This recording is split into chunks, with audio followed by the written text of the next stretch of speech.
Hello, good day. Today we're going to learn about demonstrative pronouns. Demonstrative pronouns are this is, these are, that is, and those are.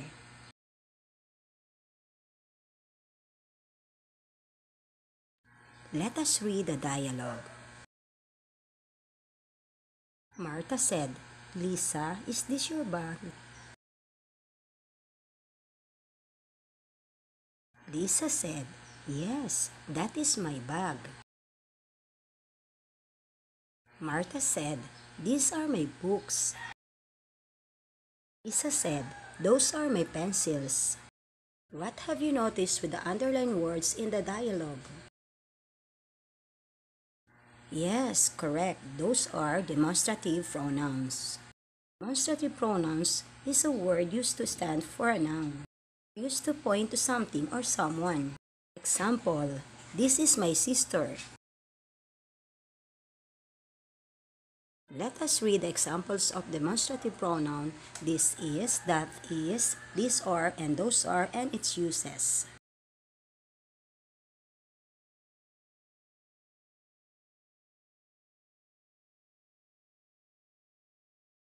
I want you to look at the pictures and the uses of demonstrative pronouns.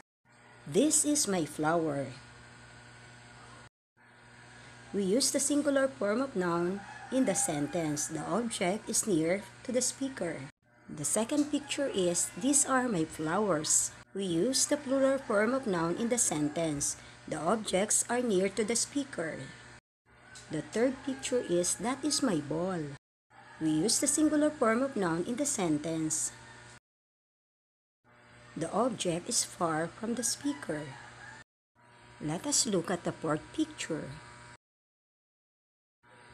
Those are my balls. We use the plural form of noun in the sentence. The objects are far from the speaker.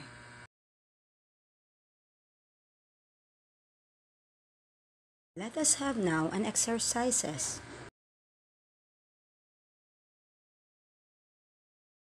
For 1, this is, that is my friend.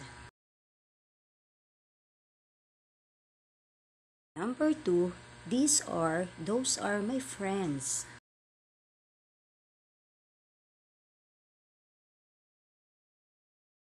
Number 3, these are, those are balloons.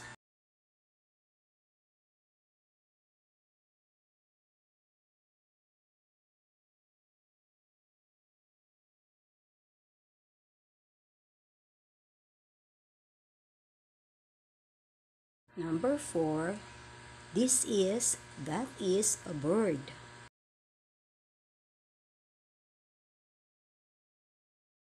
Number 5, these are, those are birds.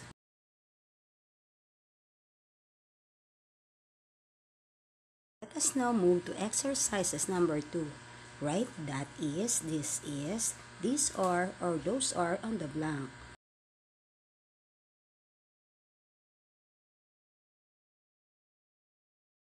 Number 1. Blank are my apples. The answer is, these are my apples. Number 2. Blank, my bag at my back. The correct answer is, this is my bag at my back.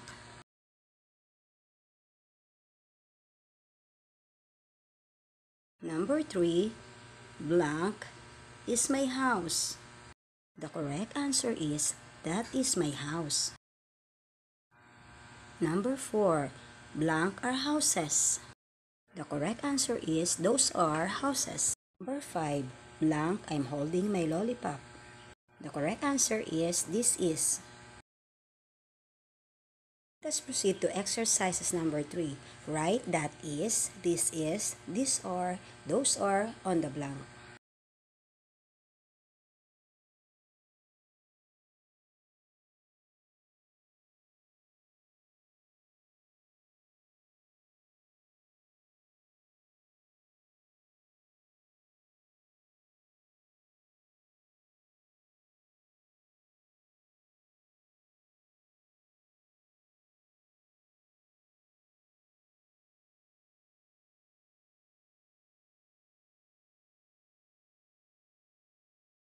Remember that demonstrative pronouns are that is, this is, these are, and those are.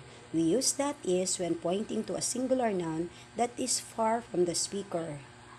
We use this is when pointing to a singular noun that is near from the speaker.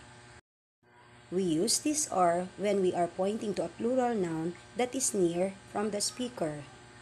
We use those are when pointing to a plural noun that is far from the speaker. Complete the following sentences by writing the correct demonstrative pronouns on the blank. Write your answer in your notebook.